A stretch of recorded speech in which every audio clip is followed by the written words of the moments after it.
একটা জিনিস যদি সামনে দেওয়ার পরে খেয়ে যদি মজা পায়, তো সেই জিনিসটা বারবার তৈরি করে দিতে বলে। এতটা মজা পেয়েছে এই রেসিপিতে, বারবার তৈরি করে দিতেই হবে। না দিলে আর হবেই না। তা কি করব? এত মজা হয়েছে সস দিয়ে খেতে, সবাই তো তৃপ্তি সহকারে খেয়ে নিয়েছে। এটা সকালের নাস্তা বলেও চালিয়ে দেওয়া যায় অথবা বিকালবেলার আড্ডায়ও নাস্তা বলে চালিয়ে দেওয়া যায়। তা বন্ধুরা চলো কিভাবে তৈরি করেছি এই নাস্তাটা, এই যে দেখো। একটা পাতাকপি বাজার থেকে নিয়ে আসছিল। সেই পাতাকপিগুলো দেখো ছোট্ট, ছোট্ট করে একদম কুচি করে কেটে নেওয়া হয়েছে। আর এই পাতাকপির ভিতরে ২ টা মাত্র আলু দিয়েছি। কারণ তোমরা হয়তো বলতে পারো যে আপু এই ভিডিও তো এর আগেও দিয়েছো। হ্যাঁ দিয়েছি, এর আগেও দিয়েছি। এখন কি করব? আমার তো ভিডিও দিতেই হবে। আর যেদিন যে জিনিসটা আমি তৈরি করি তখন কিন্তু সেই জিনিসটাই ভিডিও করে তোমাদের সামনে দিই। কারণ হচ্ছে আমি একজন কন্টেন্ট ক্রিয়েটর, আমি যে কাজটা করি সেই কাজটাই তো আমার দেখাইতে হবে, তাই না?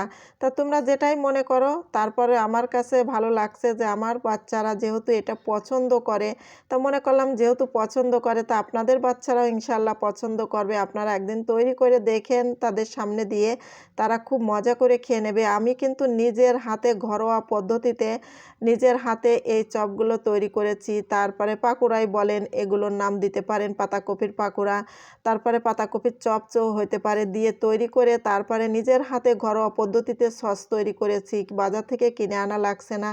এই জন্যে মজা করে খায় এরা, কারণ এর ভিতরে কোনো রকমের ভেজাল নাই, নির্ভেজাল। তো এখানে আমি চাউলের গুঁড়ো দিয়ে দিচ্ছি 1 কাপের মতো, আর বেসন দিয়ে দিচ্ছি 1 কাপের মতো, স্বাদ মতো লবণ দিয়ে দিচ্ছি, মরিচ দিচ্ছি, পেঁয়াজ কুচি দিচ্ছি, রসুন কুচি দিচ্ছি, আর সামান্য একটু হলুদের গুঁড়ো দিয়ে দিচ্ছি।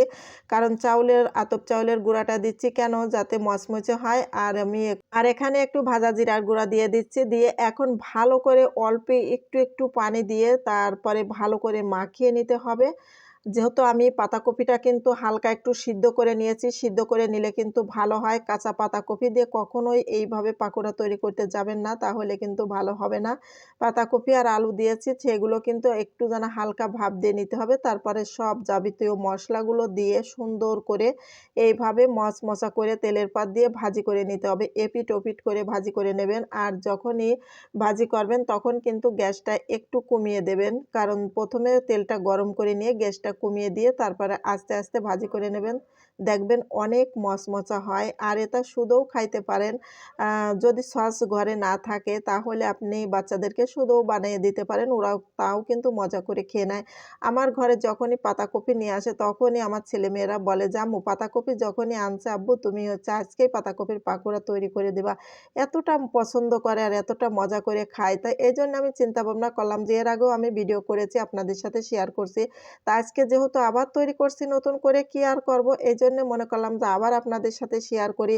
আজকের ভিডিওটা যদি আপনাদের ভালো লাগে তাহলে আপনাদের বাচ্চাদেরকে এভাবে তৈরি করে একদিন খেতে দেবেন। দেখবেন ওরা বারবার খেতে চাবে আমার বাচ্চার মতো। আর এটা হচ্ছে ভেজাল নাই, নির্ভেজাল।